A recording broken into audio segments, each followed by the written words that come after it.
Welcome to the New York Times Popcast, your shape of view of music, news, and criticism. I'm John Caramanica, a critic of the New York Times. I'm Joe Coscarelli. I'm a culture reporter at the New York Times. I'm Ed Sheeran, and I'm here to be interviewed by the New York Times. Bing bong. Let's go. It's go time. Ed Sheeran is in the building. Ed Sheeran is, I think it is safe to say, a nuclear grade pop star firmly at the top of the mountain. Raised in Suffolk, England, Ed Sheeran has spent the last decade and a half becoming one of the defining musicians of the modern era. Best known for songs that have become the new wedding standards, Thinking Out Loud. People fall in love in mysterious way. Perfect. Because we were just kids when we fell. The A-Team. Nobody plays the A-Team at their wedding, just for the record. Depressing ass wedding. Outside for angels to fly. You know Ed Sheeran songs, even if you're not sure you know Ed Sheeran songs.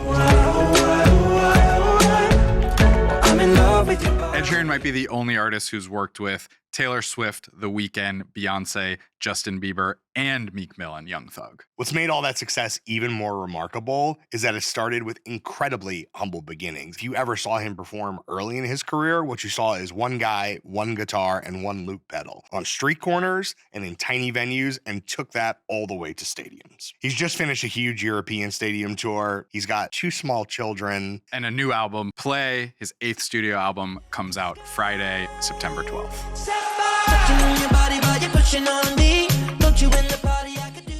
And squeezing in between all of those responsibilities, Ed Sheeran is here on the couch on Popcast. Ed, welcome. Thanks for having me. Let's jump right in. You have an album coming out immediately. Yeah. Like right now. Right Like you now. might press a button while we're sitting here. So obviously the first question that everybody wants to know is, have you heard The Life of a Showgirl?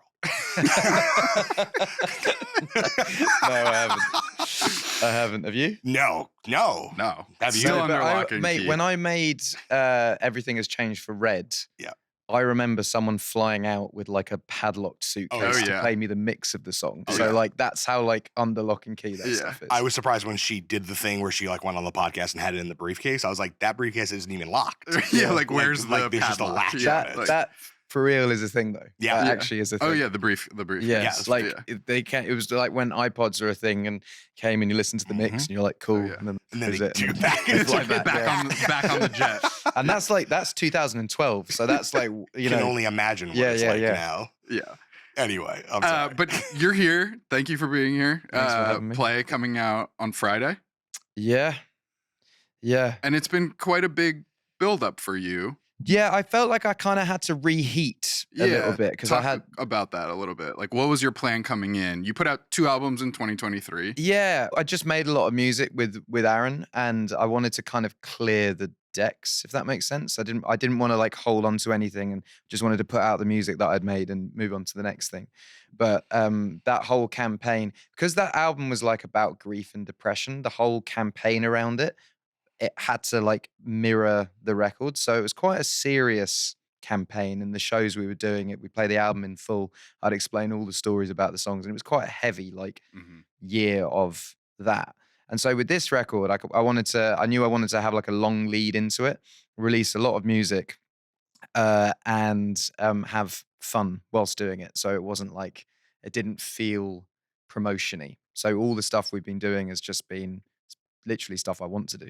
And also, like, it feels like a classic rollout. Like, Yeah. obviously, right now you have a lot of the surprise releases no longer a surprise. You can sort of have this announcement. You're like, I'm going to release this surprise album in 2 weeks. And then people just drop an album. Yeah. And that's the event. With the rollout of singles, I'm just like, oh, no, this is like I the just don't 90s or think I'm that- 2000s. I don't think I'm that artist. Yeah. Like I don't have a very day one fan base. My fan base do take a while to find things. I'd say like Shivers and Bad Habits both ended up being quite big hits, Yep. but they took a long time to like find a rhythm. As Exam's the same, and Sapphire. And like my fans they're not like a show up day one, stream 20 million times type fans, but over the course of a year they do. So I knew my rollout just has to be a bit more traditional. I think because I'm 34 and I've been doing it for 15 years, like it's not the same as it was when I was a teenager and I had teenage fans. You know, Yeah. my fans have kids and And you have kids. Yeah, but Yes. they take longer to find that they're not like actively seeking out new music every day. Sure. So my radio is still, I know people like go back and forth on whether radio's important anymore, but it certainly is to me. Yeah. And I really feel like it creates hits and keeps hits. And yeah, I think I just have to like know who my fan base are, and my fan base take a while to find a song like Azizam, you know?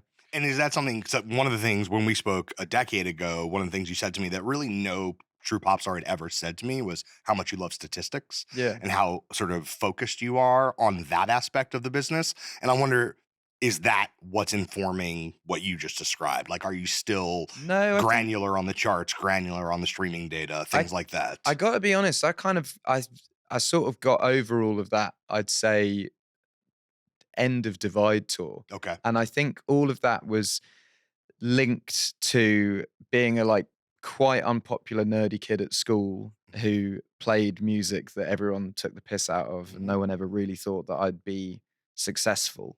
And I remember all of my friends being like, "What are you doing?"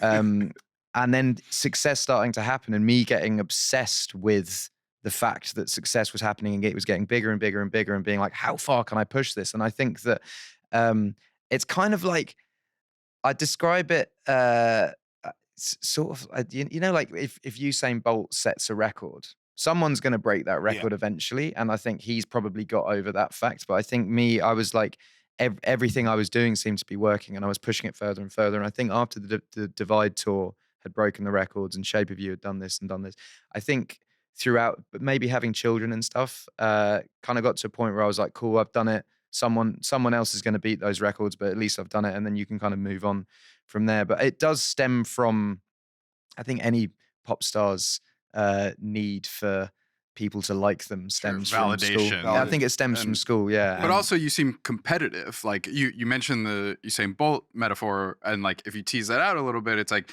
Usain Bolt loses the ability to run as fast physically. Yeah. Because of age and wear and tear and whatever. You being a pop star for 15 years, maybe you lose a little bit of the thrill of the new that you would have with your fan base, but you're still able to make huge hits. Yeah. But do you still feel that need to, like, you know, these last couple singles, like, I don't think have reached the top 40 in the US. No. Like, is that something you look at and you're like, oh, like, I just need another top 40, another top 10, another number one? I don't or have know, you but- totally lost that? No, I think, well, firstly, I feel like I knew that going into this camp, like Azizam as a lead, it's quite a like. Some press in the UK said it was like predictable, but I think like Iranian fused folk pop as a first single, it's kind of risky.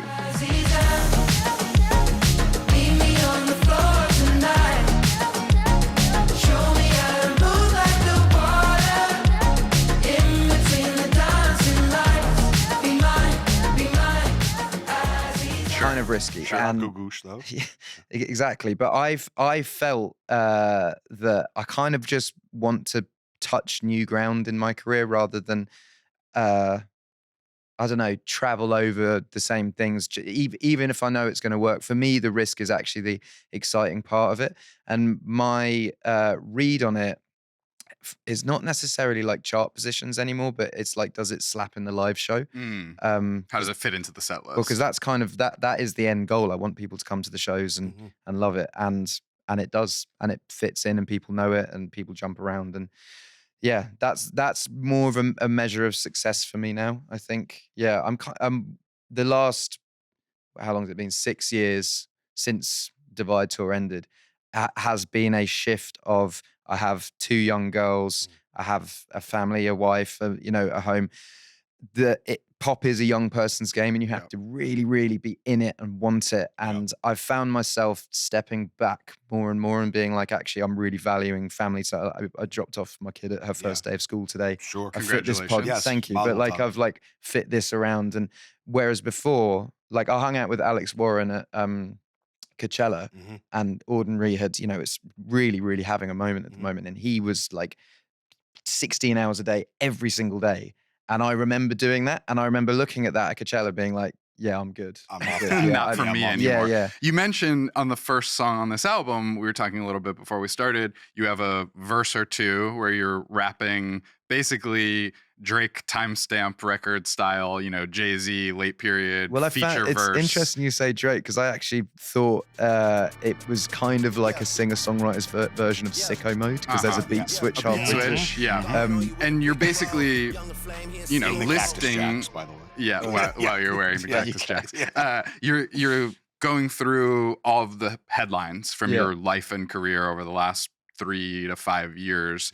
And one of the things you say is, I look down and I see some replacements coming Yeah. up behind me.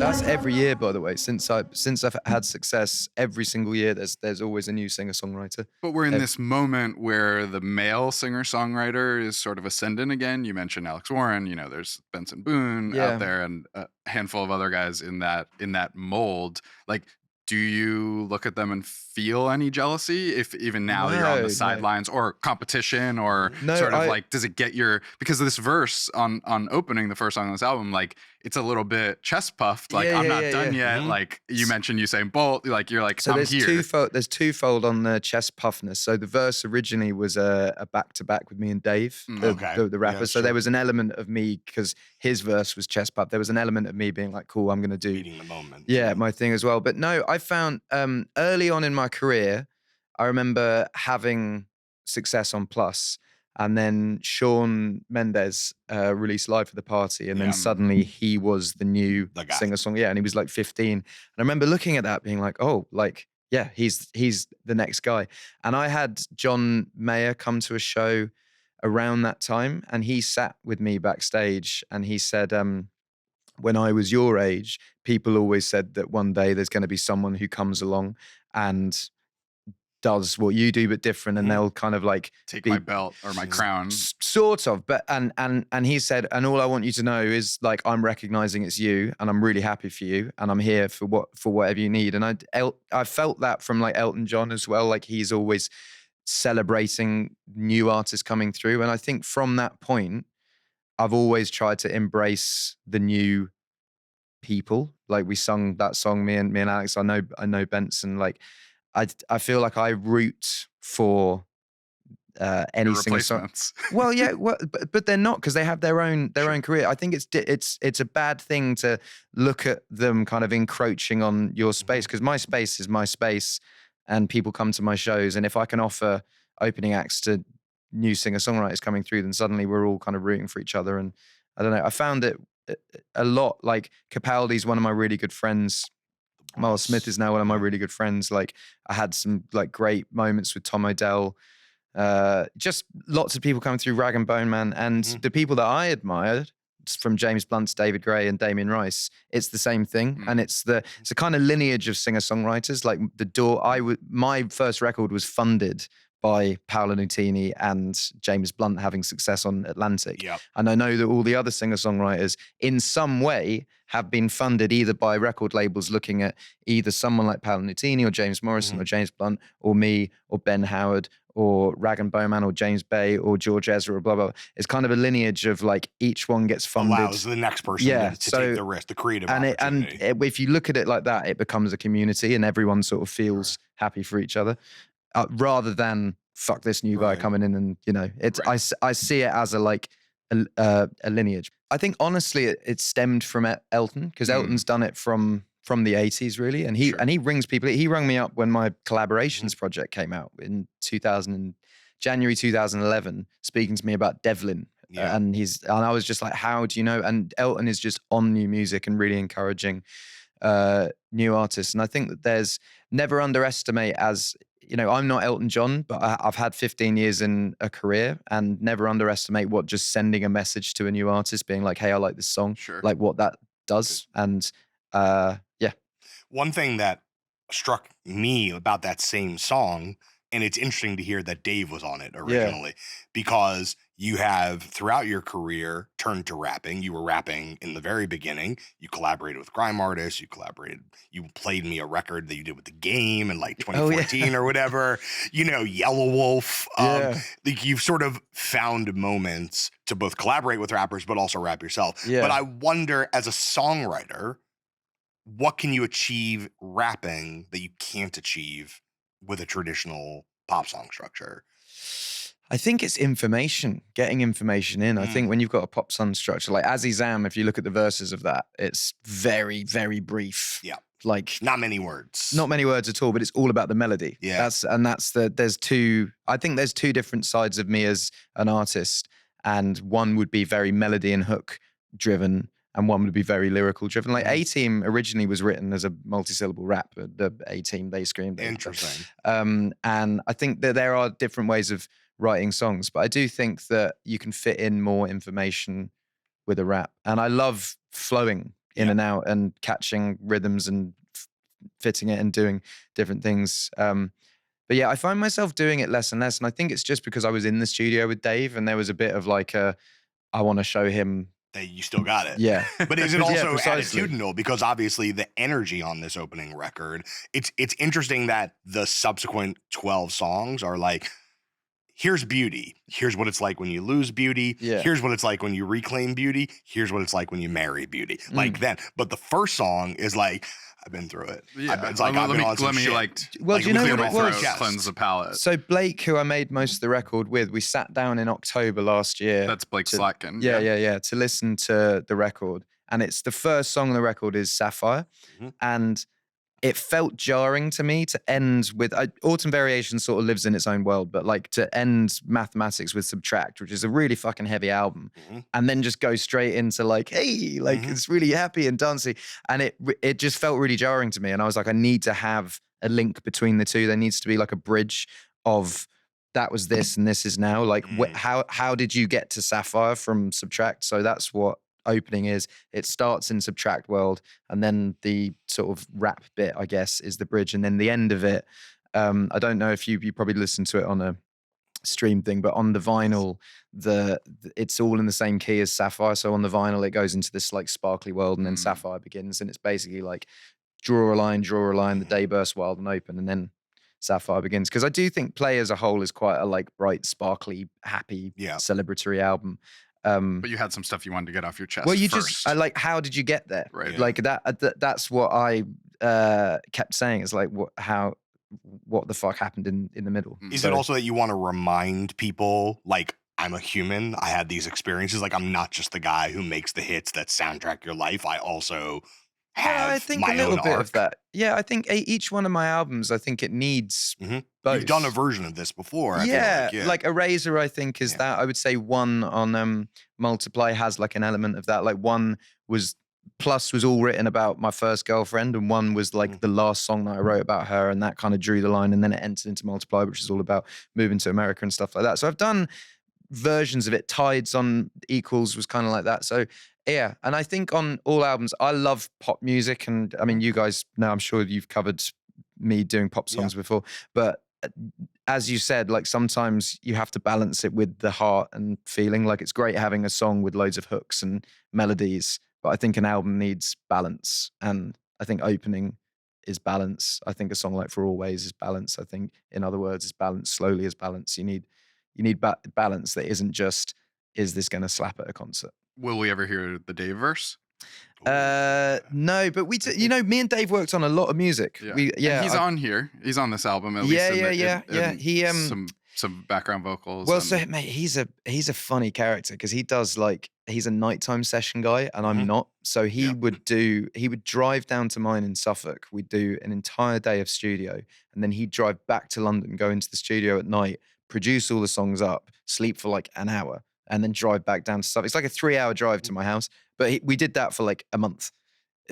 He has his methods. So maybe a collab tape in the future, just the two of you. Do you know what I think? He wanted to really show the world that he can write songs as well as write raps really well, and he really can. He's an incredible producer as well. Like his sitting down and making things. Like we made maybe like 4 or 5 songs that come out on a repack at the end of the year. But yeah, he's a really, really talented producer writer, and I think that this is his way of. And we never even like. There wasn't even a conversation of like, shall we do a collaboration? Obviously, we were going back and forth in the studio, but it felt more natural for him to be like a producer than, because we have collaborated in the past before as well. But I think it's far cooler that almost he's like secretive. Like people found out from a like YouTube video of a making of a little more that he was even involved. You've alluded to this a bit, but you have 2 young daughters now. Yeah. You said first day of school today. Yeah. And you're in the US. You've said you're moving to America again. Is this where you're sort of having your next phase I'm touring as a family here, man? Sort of. I'm touring here for like 10 months and I'm not going to commute from London, you know? So we don't even like commuting from Brooklyn. Yeah. So I think for me, I want to be around my family. And they're young enough that they're not like locked into high school. So yeah, we're going to do a year in the States.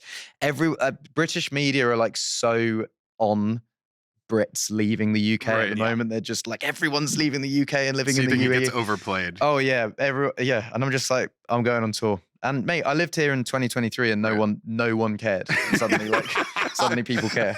So you have the luxury of being able to bounce around. Yeah, I bounce from the UK to the US. That's those are the only 2. I think my career here doesn't really exist unless I'm here. It's like America, you constantly have to remind people that you exist because there's so much choice for music, and there's so much American choice. Like if I left, no one would notice. No one would notice. It's just there's so much choice in America.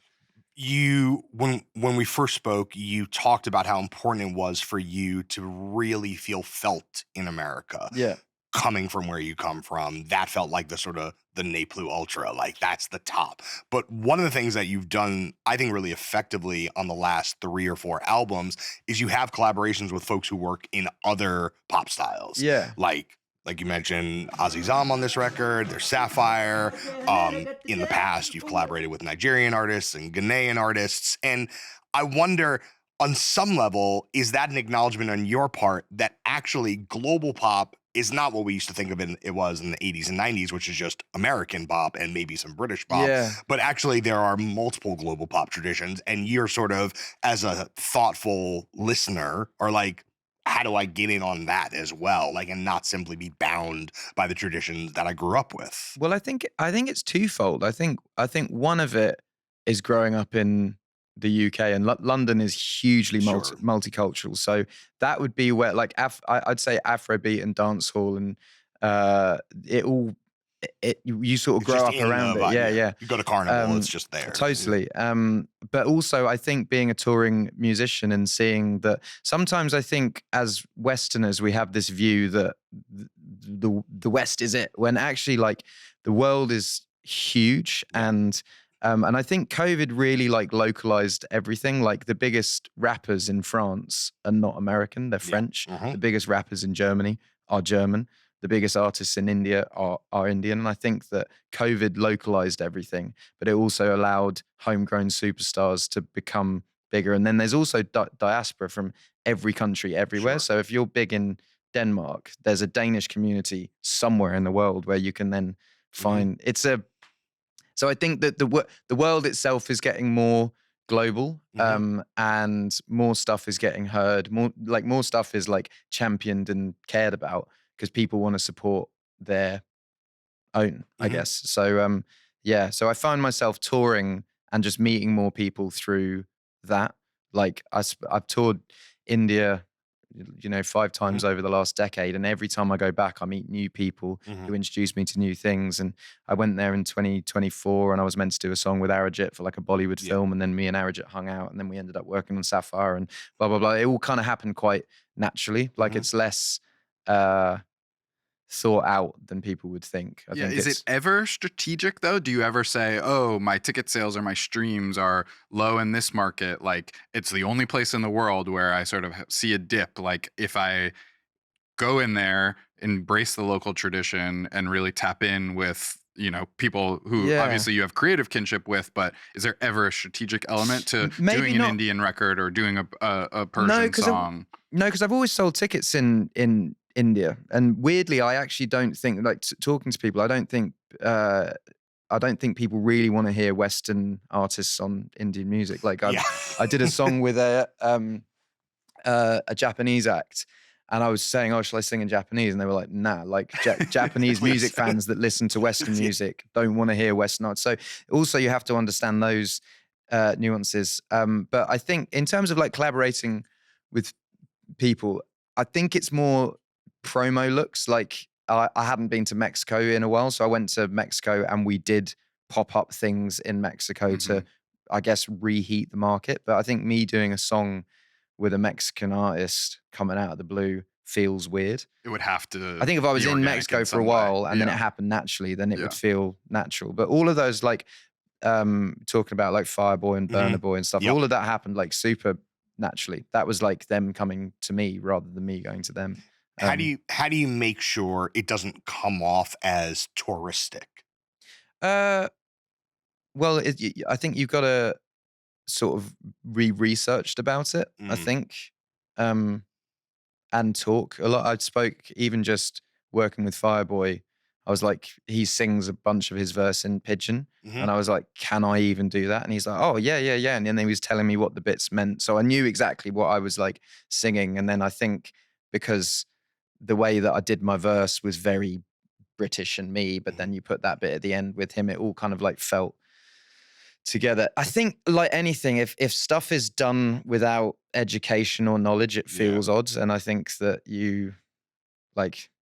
I knew quite a lot about Afrobeat going into that. It wasn't like it was my first foray, or even that it was being done to be like the international feature. That all came through Jamal Edwards, who knew Fireboy's A&R really well. And they were like, he has this song. Because Fireboy's favorite artist in the world is Passenger. You know, Wow. yeah, which is like, and that's your boy, right? my boy. And I brought Passenger down to Mike thought that I was taking the piss, and I brought Mike down to Fireboy's Wembley show, and Fireboy like lost his mind. It was like really, but so Fireboy's really into like acoustic singer-songwriter music. So when that was explained, then it made sense why he wanted me on the record, and we did that. So it all happened. It wasn't just Ed is a big artist, therefore we want him on the song. It was, I really like singer-songwriter music, and I don't want to do a feature unless it's this person. And that's how it came to me. The other thing I would say is it has always felt a little bit like, we always talk on the show about the Drake effect, which has gone back for 10, 12 years, which is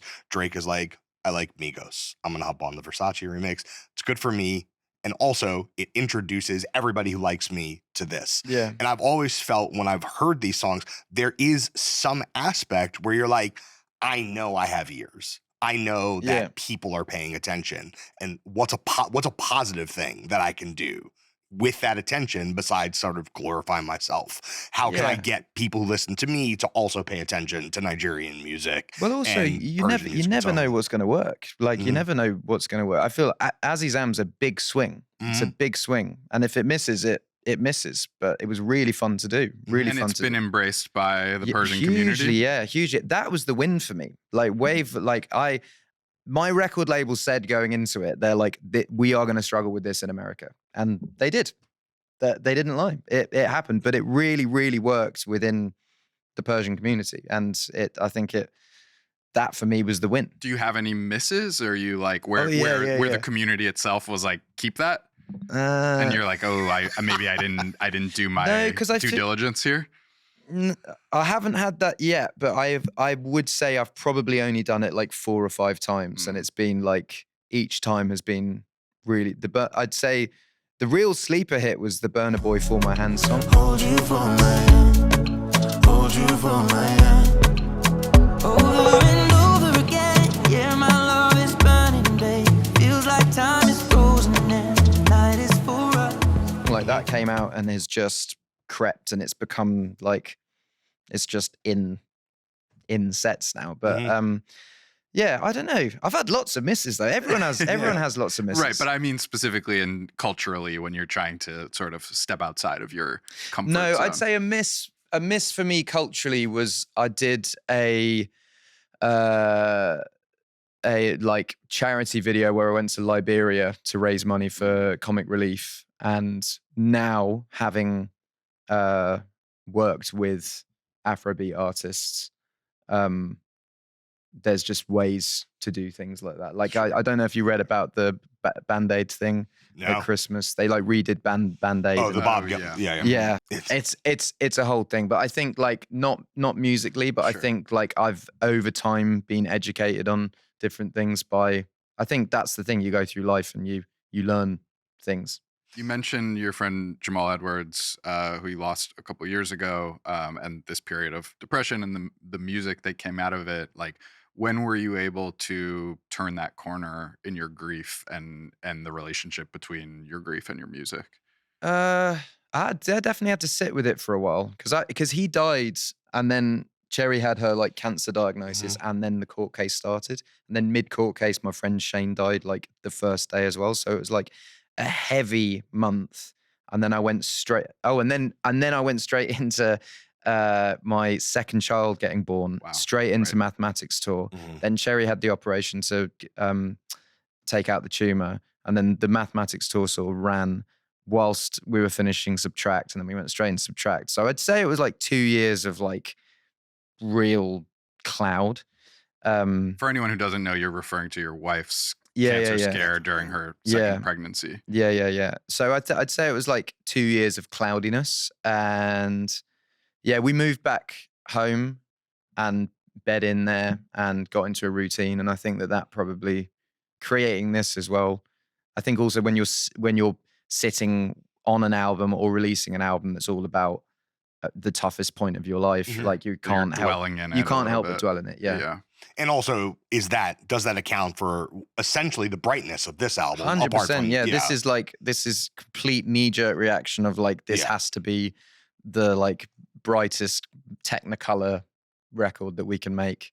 And I need to do this for my children, for my family. Like I need to and it's fun. Like I'm not playing Eyes Closed in the house to my daughter, but I'm playing Sapphire. She loves Sapphire. It's like I think records like this need to exist. I think that you need to have fun, upbeat stuff, and Subtract it's my fans' favorite record of mine. It's definitely the most like heartfelt, deep, emotional record, but it's not a fun record. It's not one that you're going to be putting on when you're getting ready to go out. You mentioned the court cases. You've been, the subject of some accusations over the years that your music plagiarizes Marvin Gaye, among others. You've settled some cases. You've given credit, like on Shape of You. We settled one case, and that's why all the other cases came. And I basically, this seems to be something that really personal. That's personal for you. I went on advice on the first one. They basically said there's this claim that's come, and you can either take it to court, which will take years, and then you'll spend time not touring and you'll go in and it's going to cost this amount, or you give this amount, which was way less, and I was mid-tour and I was like, yeah, cool, done. And because I did that, then that's when the other cases sort of came, because people were like, oh, there's a habit of this, you've settled. And it was just one case that had happened. So with both of those cases, the Shape of You case in the UK and Thinking Out Loud, I think the Shape of You case we actually brought. I think that was us being like, no, we should take this to court. Right. But it was both times me being like, I have to nip this in the bud, and actually just like, I can't just be chucking money and settling for the rest of my life because people think this. So I have to nip this in the bud, and we did, and it was a costly nipping in the bud, but it was nipped emotionally and financially. I'm sure. Also, yeah. Well, weirdly, I kind of like the second one actually was less, I think, because I wasn't dealing with two mates having died, but the one in New York felt a bit more like I was achieving something good, whereas the first one I just felt like I'd just been beaten down. But yeah, the one here was that's with the Marvin Gaye estate over Thinking Out Loud and Let's Get It On. Yeah. And you took it to trial. I took it to trial and we won, and I feel like I actually like achieved something positive from all of that time. Which is what? Well, I mean, the Dua Lipa case never went to court. I mean, like it has set a precedent. Right? I've definitely set a precedent. Yeah, I've definitely set a precedent. I wonder if other songwriters after that happened, They did. they came to you privately, I would imagine, and said, thank you. No for one did doing it before, though. So I think It's a lesson for y'all. I think everyone was seeing what would happen, and afterwards I think it's no one does it. Everyone settles behind the scenes. It's not good PR being called a thief publicly and saying that you'd like, and that stain is always there. That stain for the rest of my life. There is people out there, because I had 8 years of people saying it, that stain is always there. It's not good PR. Every single artist that you will talk about on this at some point has settled quietly. Sure. Every single one. And to actually take it to court and set a precedent, it is a positive thing. It wasn't a fun thing to do, but it definitely has helped. And why did you feel like you needed to be the person to sort of put yourself and your songwriting on the line in that way? Because I hadn't done anything wrong, and I'm not a piggy bank for someone to like prod and chuck money at. Right. You know, I actually wanted to be like, I haven't. And sitting in court and being able to say that, there's some sort of vindication where you see people actually go, oh yeah, actually, fuck, you're right. When you get to show them the chords. It's very effective. You see all the things click, even with like the other side, you start seeing things click, and you're like, is it true that you now record yourself writing everything? I've done that since 2017. So since the second court case came in. As like preemptive defense. And it helps. Yeah. We've had claims come, and you just send them all the raw footage. And you never hear from them again. Literally, yeah. Literally. I mean, I wonder, as a singer and a pop star, but who is also a songwriter, when you think about how many songs are written these days, they're written collaboratively, piece by piece, a top line, like all these things. You do a tremendous amount of the labor yourself. When these claims are being issued against you, do you feel like it's actually an attack on all of your artistry, that they're trying to invalidate not just, hey, you stole this bit of this song, but also this guy doesn't belong here? Did it feel personal on that level? A tiny bit. I think that honestly, I think Perfect came from that scenario, because Thinking Out Loud was my biggest love song at the time. Mm-hmm. And then that lawsuit happened, and I think I wanted to prove I can do it again. But on my own as well. Like, no co-write. I'm going to write a song 100% me, and I'm going to put it out, and it's going to be as successful or not. So I think that, yes, it comes from that. But then that also drives things as well. And yeah, I think that I have a lot of my career of people being like, why are you doing well? I think people are confused with it, and maybe it stems from that of being like, well, you must have stolen something to get in this position. You know? You also say in the opening song, you talk about, I took my fair share of ridicule, and I'm never the coolest, but I've also been around the longest. It's interesting. We're talking quite literally in year 14 or 15 of your career, and that's still a thing that you feel like you need to say. Oh, which yeah. I find, still a punchline. Not that I don't want to stand on business and say things like that all the time, but why? Because I think you can very plausibly just be like, I made my points already. I won the court cases. I have the #1 hits. I've got collaborations. I have the huge stadium tours. I don't need to say this anymore. But the chip on the shoulder remains. That's what I'm saying. That is still here. Yeah, mate. But I am still a punchline to jokes, and people, I feel like when Bad Habits came out, no one liked it. I feel like when Shivers came out, no one liked it. It's only like 5 years down the line where people are like, it was actually an all right pop song. But I think I think people are, You're a huge music fan, I think. I was having this conversation recently with Doja Cat, where she's like, I know my pop songs are huge. When I listen to them, I'd rather be listening to something better. Like, is there any part of you, I think Taylor went through this too. I think that's what Folklore was a reaction to. Oh, I'm not a serious artist, no matter how many accolades I have. Do you feel like there's a play at some point in what remains of your career where you're like, I'm going to make an album that all critics love? Like, do you like that gets a best new music on Pitchfork? Is there any part of you, if there are any critics left? Like, because I feel can you think on multiple levels? So I think that you can see that. Can you imagine creating a record for Pitchfork to like? Obviously it wouldn't work. And then they don't like it. Right. And you failed in your task. Right. My whole thing is, do I like it? Do I like, if I love it and I've loved everything that Mhm. I put out. You mentioned Doja Cat not wanting to listen to her songs. I listen to my songs. I like That's my right. songs.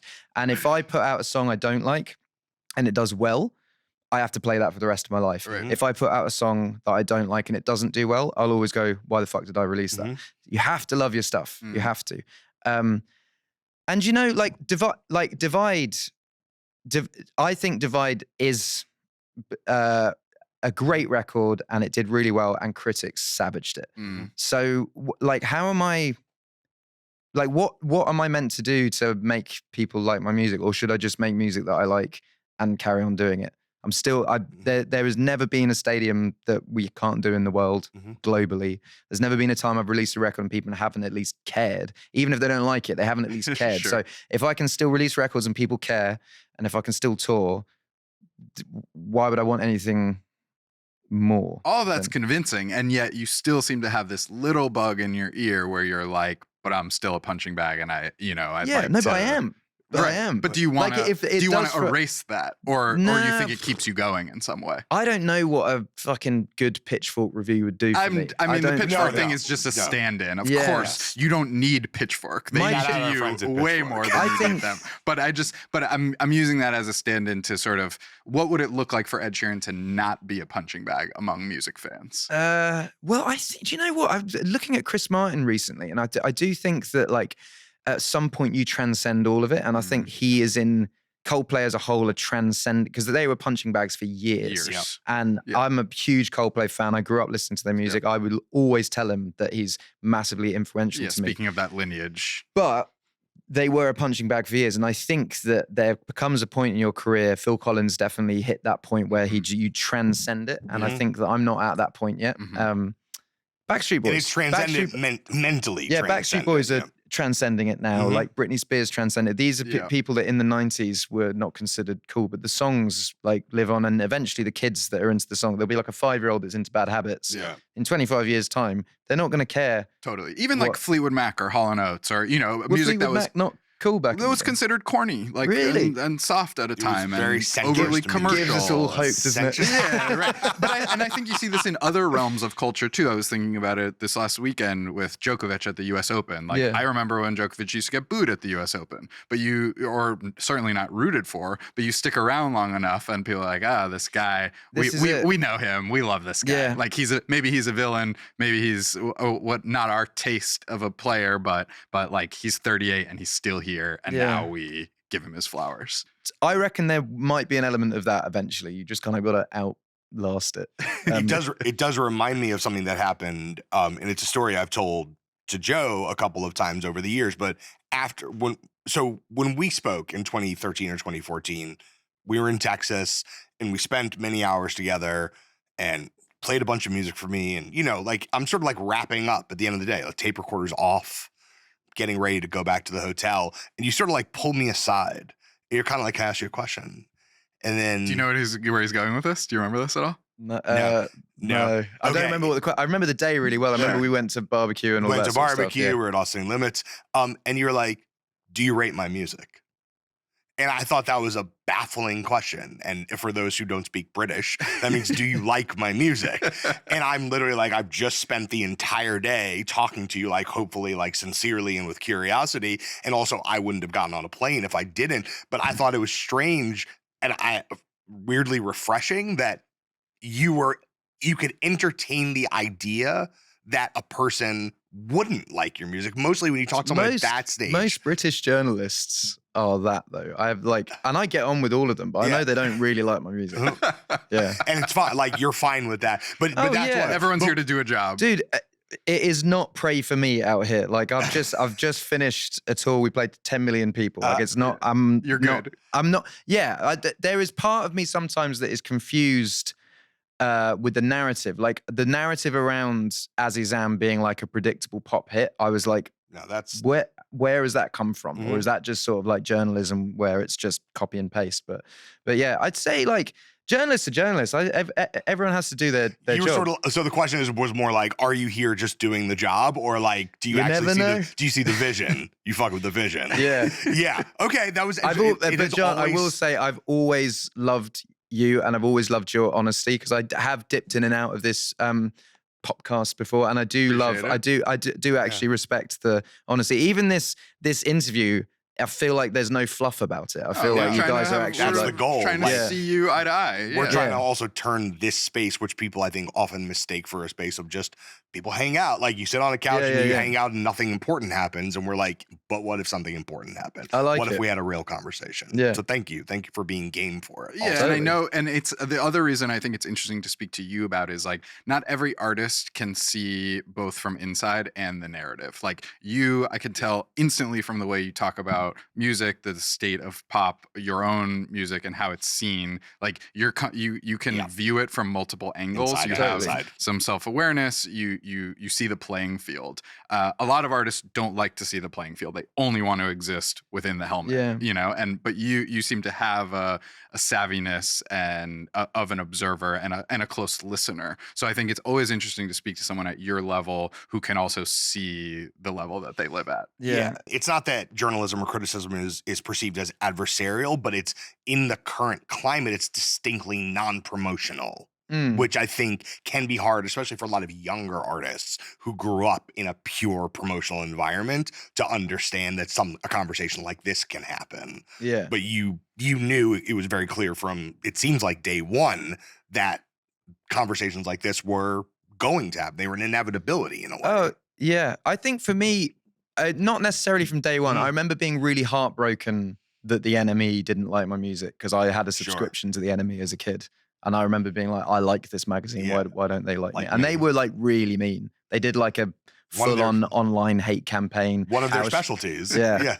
Yeah. It's its own honor, you know. But does the self-awareness ever weigh you down? Do you ever wish like you didn't want to analyze it from all angles and you could just enjoy the success? I think it's kind of part and parcel though. I think yes. I think you sort of have to retire from giving a fuck though. Mm-hmm. And I'm not sure if I'm at that point yet.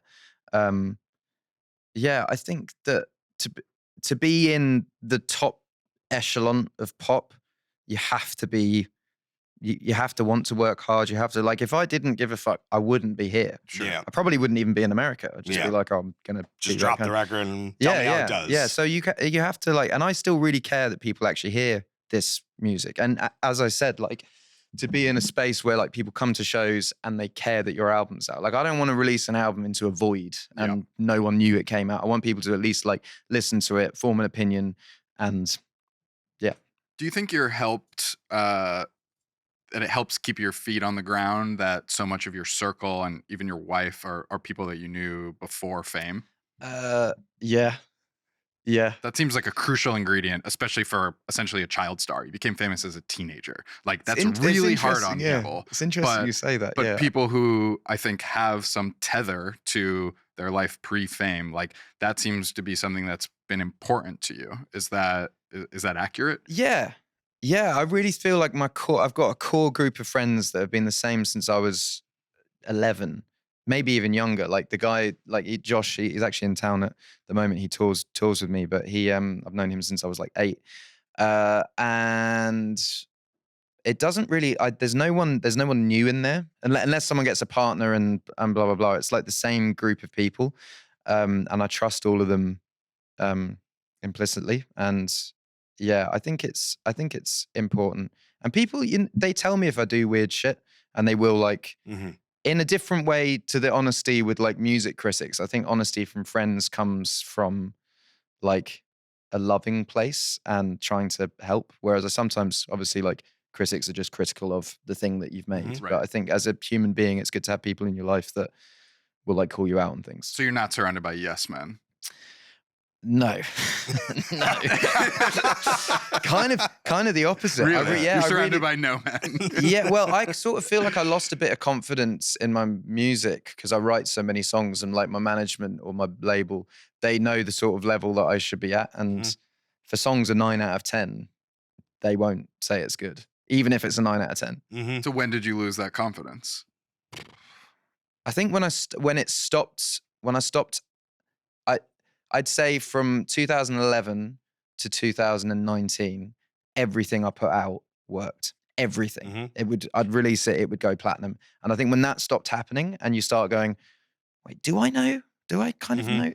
So I think that's when you start losing a bit of confidence. When I listen to the songs on this album, particularly in the middle section, I think, okay, like I hear that it's almost like Sheeran-core at this point. It's like you're almost referring back to gestures that you have made and revising them in real time on new songs. And as you've done that, the universe is shifting, right? Like when you first came out, did Drake exist? You know, Drake barely existed. You know, like so many things around you have changed. And I wonder what you think about staying the course. And has it been challenging for you to know that an Ed Sheeran hit in 2025 actually has quite a lot to do with an Ed Sheeran hit in 2015, while the universe has radically reshaped? Yeah, well, I think nostalgia is always a huge part of anyone's, like, because we're Azizam and Sapphire are in the sort of top 100 global sphere, but so's Shape of You and so's Photograph and so's Thinking Out Loud. Like, so nostalgia, people are always listening to shit that they're familiar with. And I think that when you're making new records, there has to be some element of that. Like a song like In Other Words could fit on Multiply. And I think there has to be some element of that whilst trying to push the needle of doing things that you haven't done before. So that's where like Sapphire and Azizam come in as like, is this new and interesting, but then also there has to be like a healthy balance on the record of stuff that feels comfortable. Yeah, to me, it was Camera and then In Other Words, where I was like, okay, like this is... I love like the Sheeran-core element. Yeah, it's like Sheeran-alia, you know? Yeah. It almost feels like a meta Ed Sheeran song. Well, I think that the moment my fan base might have disconnected with me was when I did the collaborations project, because I don't think there was any Sheeran-core on there. I think it was all like, I'll try this and I'll try this and I'll try this and I'll try this. And I think that you always have to have some element of like the core thing. Although the Bieber record came out of that, I feel like because you guys had you'd written Love Yourself, etc. I feel like there was some of that there. I do feel like that record could have been a 6-track EP, and which you had done in the past. Like you've done similar. Like you did a grime EP. It was like in 2012 or 13. It would. I think go check that out. I think you know my record label said to me if I basically made it 15 songs, it would count as an album option. So I was like, cool. And actually, looking back at it, I probably should have just made it a 6-track. Yeah. Put it out, had the Bieber song, had the Khalid song, had the Stormzy song, had the Eminem song. And then just kept it pushing. So it's like, I don't know. I kind of like, I don't regret anything in my career, but I think that is one thing that I would do again if I could. But the collaborations are interesting because one thing, you talked about Elton John earlier and how sort of tapped in he is with what's happening with new music. Your collaborations let me know that you are also doing the same thing for younger generations. Are you paying attention to the current UK underground stuff? Like, where are you on Fake Mink, Fang, Femi Guerrero, SD Kid? Like, where are you on? You got to be tapped in on that. Keeping plugged in. I'm trying to say more plugged in regionally. I think there's actually like really exciting stuff coming out of like Leeds and Bradford and Liverpool. And who should we tap in on Leeds? Leeds Wave. There's a guy called Mazza from Liverpool who is really having a moment. He made I remember listening to it. He made a whole record in jail, but I guess he recorded it on a phone with beats and then mixed it outside. But it's a really, really interesting record to listen to. And then I don't know. I know Dave's not new, but Dave has a new record that's coming out. There's a couple of things coming out. But yeah, I like that you're staying plugged into it as well. But, I mean, it feels like it's an exciting time. Yeah, it feels like it's maybe the most exciting emergent scene happening right now. It's the scene that I think it's getting more regional, because usually it was just London. But that's also like in a weird way, that's an American thing where like you think about like Memphis rap, Houston rap, etc. Like it's interesting Alabama, to hear that's small town Florida. Well, and it used to just be New York rap.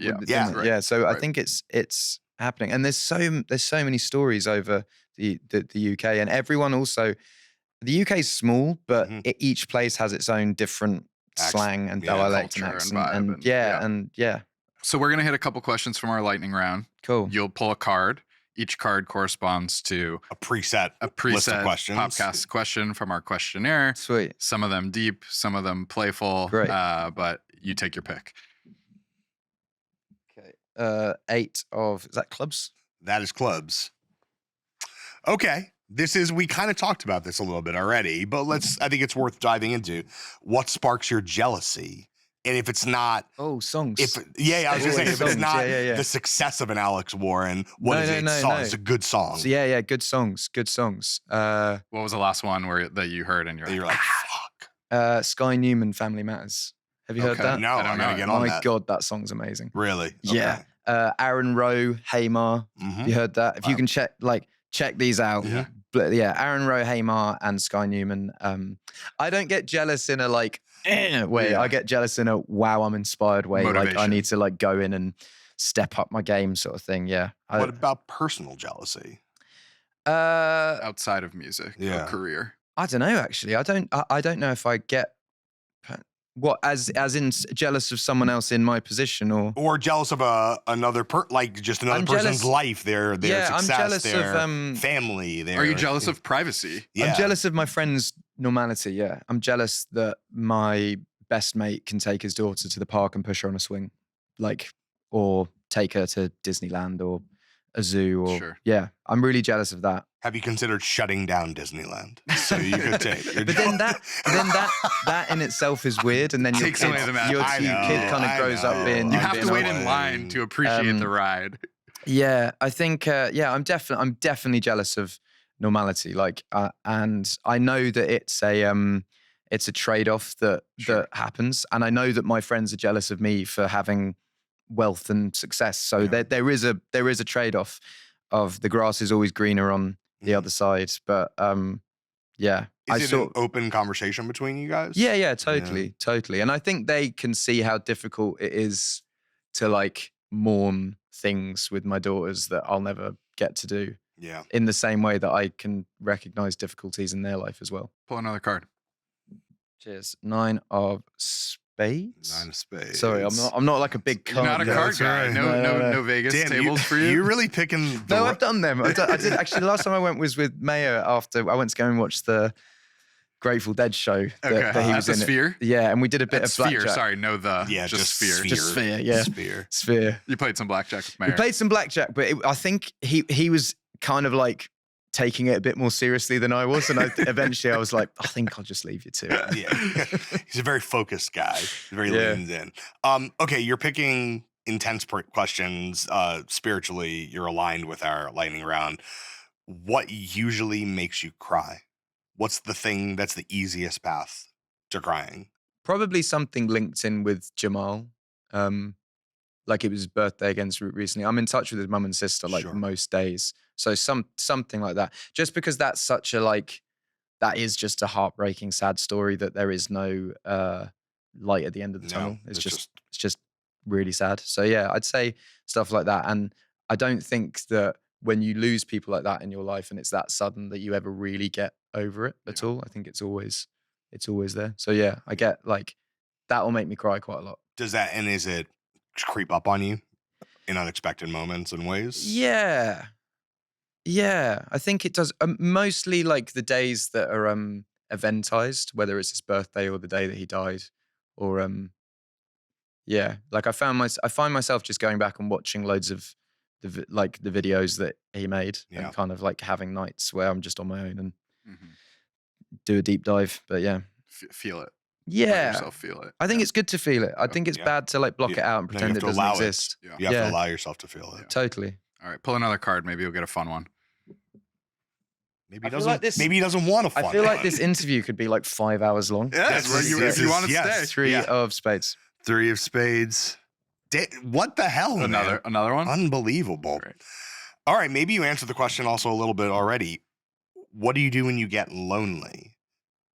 And actually maybe the corollary question to that is, given how big your enterprise is, do you even have the opportunity to get lonely? I think about this all the time because I have 2 mates that are both first child and they go on holidays on their own all the time. And I look at it and I'm like, I don't know if I could do that. I actually hate being on my own. I don't think I'm actually ever on my own. I'm always there's always someone there.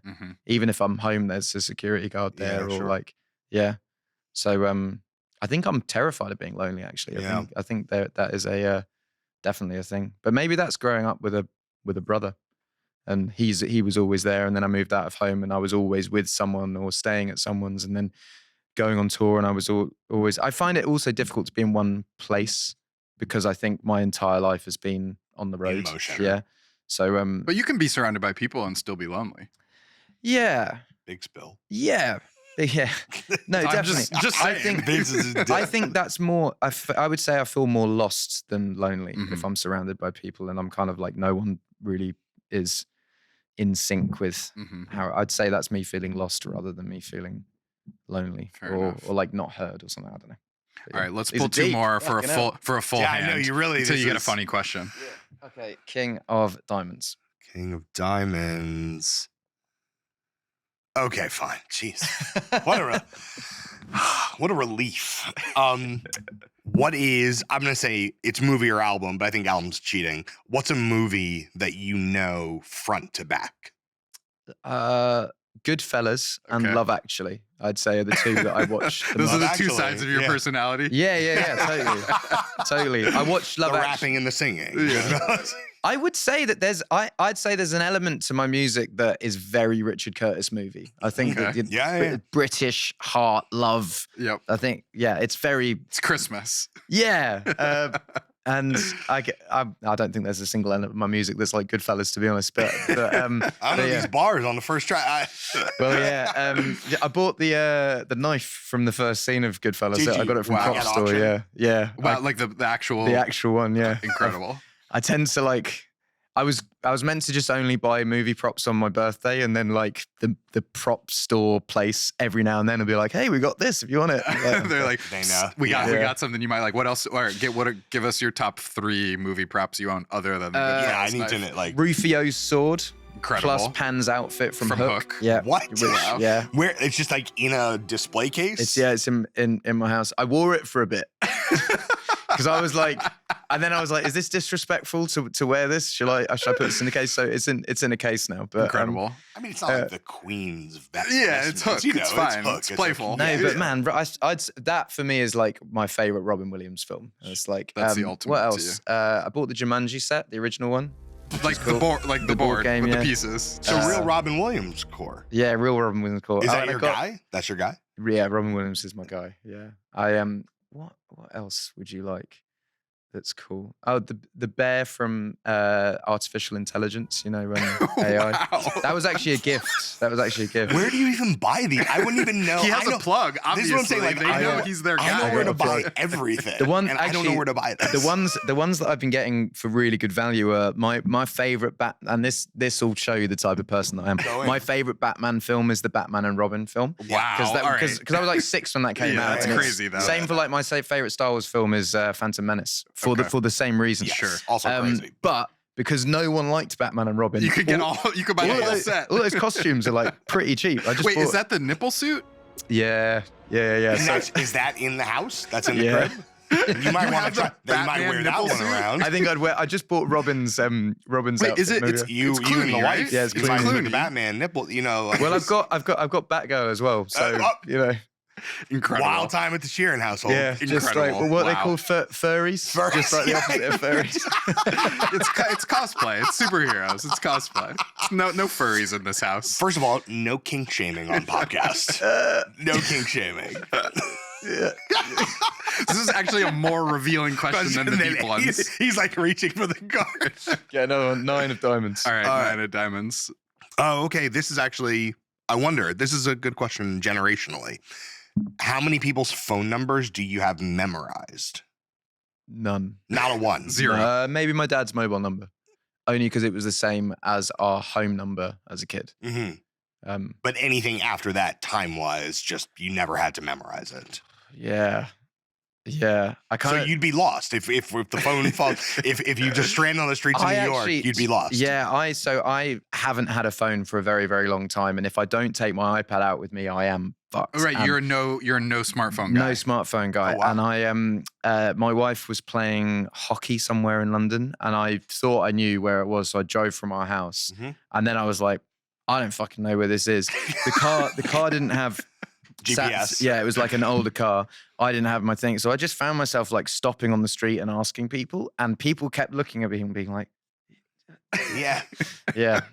So yeah, I'm fucked if I'm left on my own. What's the other biggest downside of not carrying a phone? Like, you don't even have a flip phone. No. So what's the other, like, what other situation do you find yourself in where you're just like, I wish I had I've lost touch with like every rapper that I ever knew because Right, 'cause they they only do not DM. do email. Yeah. they do. FaceTime or DM. Yeah.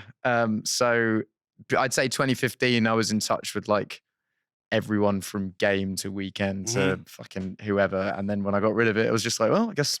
I'll never hear from a rapper again. But like if they wanted to reach you, like if the Game is watching right now and says, damn, I'm trying to No, tap I speak in, to him. how would... So I go on my Insta DMs maybe like once a month. Yeah. And like I speak to him on there. And that's like how I would speak to like Central C. We're in touch on there. And who else was there? So you can get into your DMs. You just don't have them at your Yeah, but the fingertips. DMs stress me out, I'm man. 'Cause sure. It's just That's another question that's on our list that Bad Bunny had a Hit great me. answer to. But yeah, like, do you read your own DMs? Like, do you go into the crazy mailboxes? I like did the that third once. The third I bot. did that once, and the first message was there was one from Little Dirk and one from Tom Brady, and I was like, how the fuck did They I gotta miss fix these? that. Instagram, you gotta fix that. I know, Tom Brady and they- only goes to the main folder. Yeah. But but they'd been left on like unread for like 3 or 4 years, and I saw it and I was like, oh fuck. Sorry, Tom. Sorry, Dirk. Yeah. Yeah, I've been messaging because he has bought Birmingham City Football Club, so I've been messaging him a bit about. Your rival owners now? Yeah, we are. I don't really know him well like that, but I love that we can have like a little banter about our football teams. Weirdly, Incredible. But yeah. No, you have to get out the door. Fatherhood duties. We end every episode of Popcast with a snack. Have you tried a knick-knack? No. They slap. So you Well, walked in. So you say. You saw something So you say. familiar. You didn't want something foreign to you. You wanted something comfortable. Yeah. So we're going to try these knickknacks. These are ribbon sauce, Yeah. which I said is going to be Ribbon saucy. ribbon saucy. I think Excuse these me. might actually have been taken off the market in the UK. I never see these anymore. I You bought got them like a these. I year bought or a these month about ago. 6 or 7 weeks ago when I was in in London. the UK. In the UK. And you can Shout out. You can smuggle them back. Is that still allowed here? Dog. It's allowed the for things us, I can maybe do not for in, you. in air travel. It's unbelievable. Shout out to everybody who was with me in the corner You shop. just shelve it.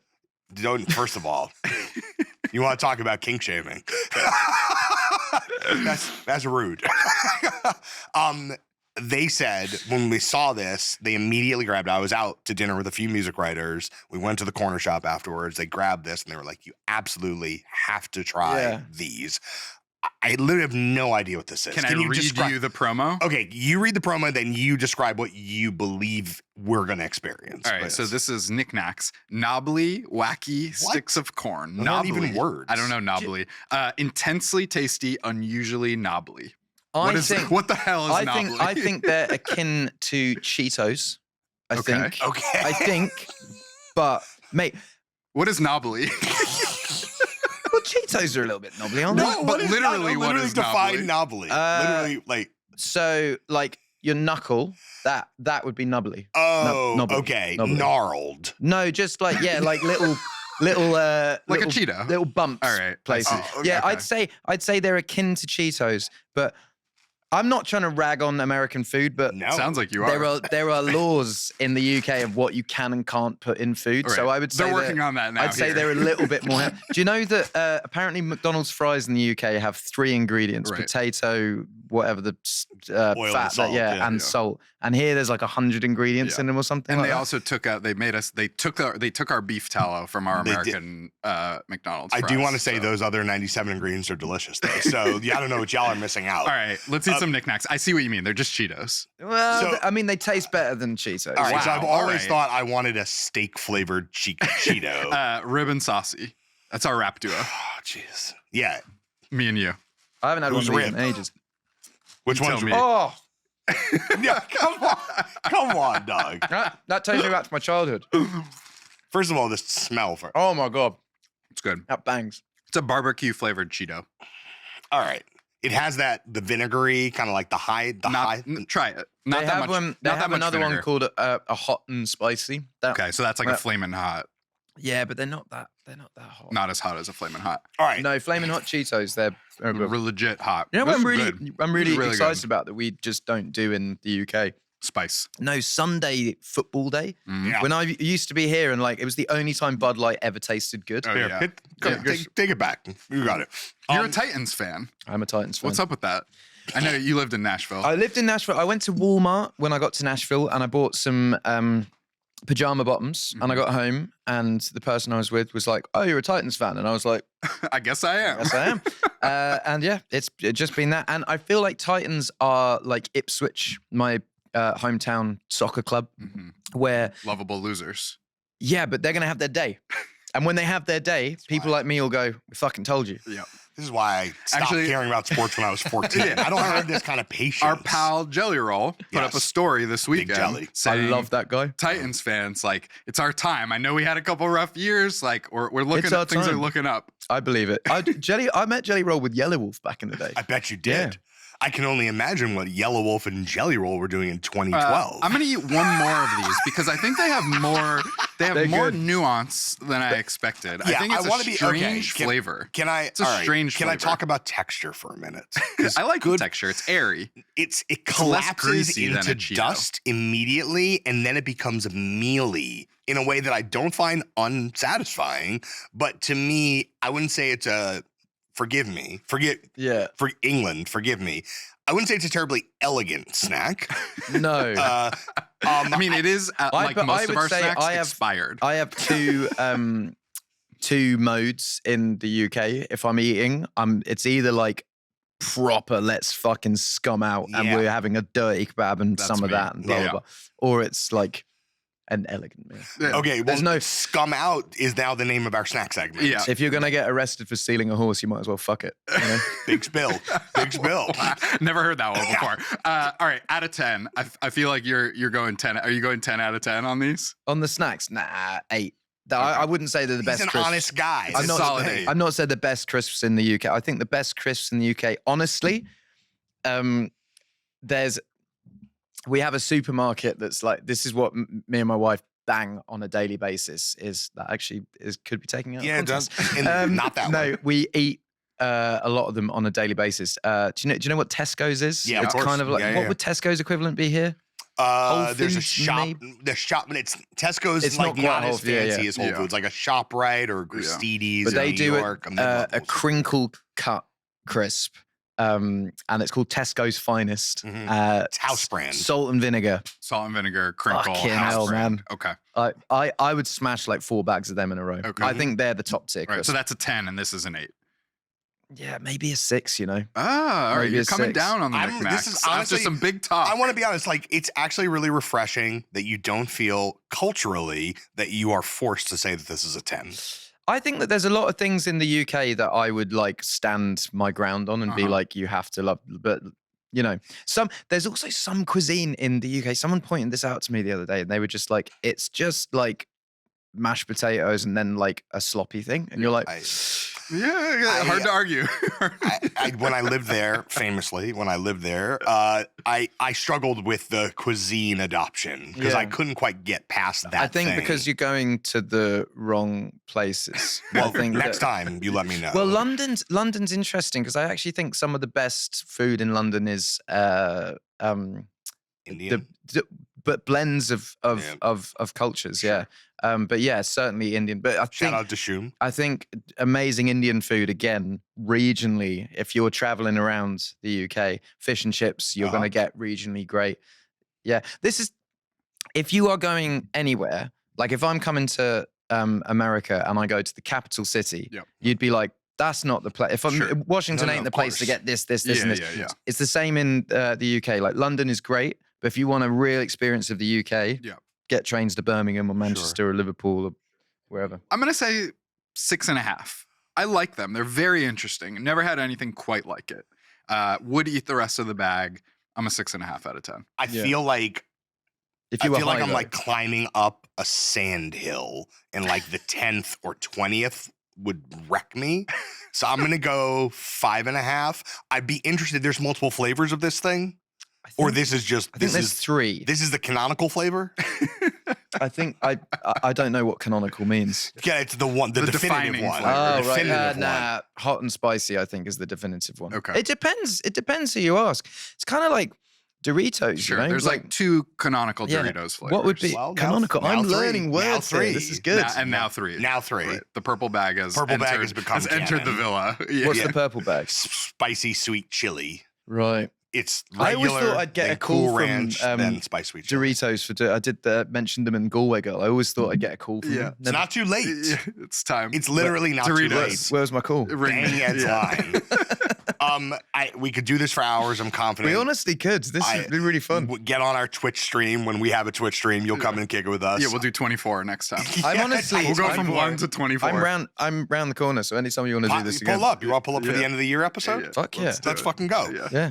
Just take my email after this. No, we're gonna take your email because there's no phone. Yeah, no phone. I'm good on email though. No, okay, great. I'm good on email. We still gonna see. email. We're old millennials, right, John? Sorry. As a Gen Z, honestly, I'm good on. I'm good at. If, Well, we're if gonna I don't tap in. reply on email, just know lots of shit's going down in my life. Fair enough. here's the thing. We're gonna tap in, and we hope you don't tap out. That's Yeah. all we have to say.